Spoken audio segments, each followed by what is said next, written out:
It was the same old show.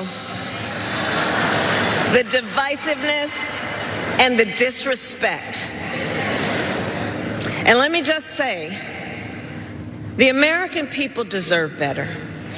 The American people deserve better. The American people deserve a leader who tells the truth, a leader who does not respond with hostility and anger when confronted with the facts. We deserve a leader who understands that our differences do not divide us. They are an essential source of our strength.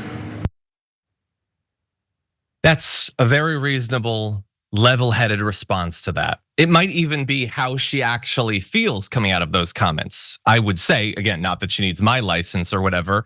If you're feeling the rage, I would imagine you would coming out of all of this, feel free to express that too. But before we move on, and we have an amazing little historical nugget that we need to get to. I just want to briefly mention, I have to correct something that I said. We have an awesome audience who gives me little updates live on the show. I'm sorry, I thought that JD Vance hadn't responded to any of this. And that is unfair of me. I should have done more due diligence. He did. He said that the response to Trump's comments about her race is hysterical. They're overreacting. So I was wrong. I was saying that he was being cowardly and silent. No. He likes it. He's supporting mocking families like his. This is an ongoing now. Ted Cruz making phone calls for Trump photo. That's what it is. This is a guy who's going to see Trump spit in his wife's face, spit in his kid's face, and he has to leave the spit on his face and say that it feels good. He likes the feel of it, actually. His face was too dry before he spit on it. A storm is tearing up the digital media industry. Only our audience can save us in these difficult times. Help us reach our goal of 100,000 new members at tyt.com/team. I don't understand how you can allow an old man like Trump to so thoroughly unman you. But it happens to basically every Republican. Eventually, it'll be your turn someday. It's why I've said recently it is definitionally impossible to be traditionally masculine in the way that they say you should be and be a Republican. You cannot bow down to a man like this and let him rule your life, mock you, mock your wife, mock your family, and consider yourself anything like masculine. That said, let's turn to something fun.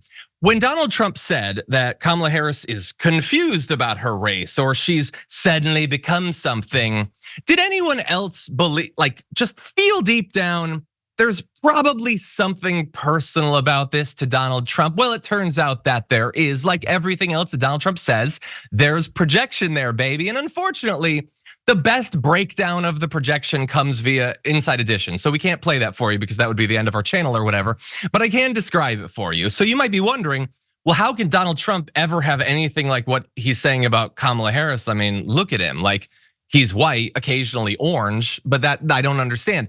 No, his family did basically what he is falsely accusing Harris of doing for her own campaign and career benefit. So when Donald Trump's father and his grandfather came over from Europe and then started to set up this business, and they tried to have this reputation, well, they're German, and this is the 40s, and I don't know if you know, but there was a lot of sensitivity in America about Germans, sort of understandably so. So if you're trying to set up a business, doesn't necessarily look good for you to be like, hey, I'm German, let's do business. And so they didn't do that. The Trumps didn't do that because they weren't German anymore. Did you know? They were Swedish.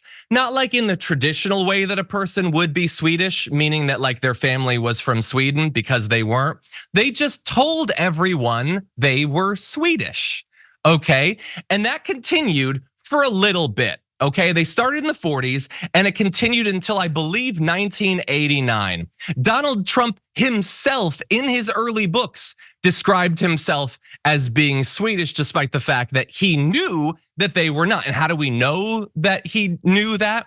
You know, kids could theoretically be lied to by their parents, because according to the New York Times, he once asked his family, do I have to do the Swedish thing? He knew it was a lie, And he didn't even want to participate in it, but he did. It's in the books. You can go read them right now. For his own family's career benefit and for money, they lied about where they were from. And then eventually he stopped doing that. He turned into something else. And look, with all of the insanity around the race stuff and the what it has unleashed among his base, this is perhaps the least important part. But I just love another bit of confirmation that Donald Trump can't help but project in everything that he does.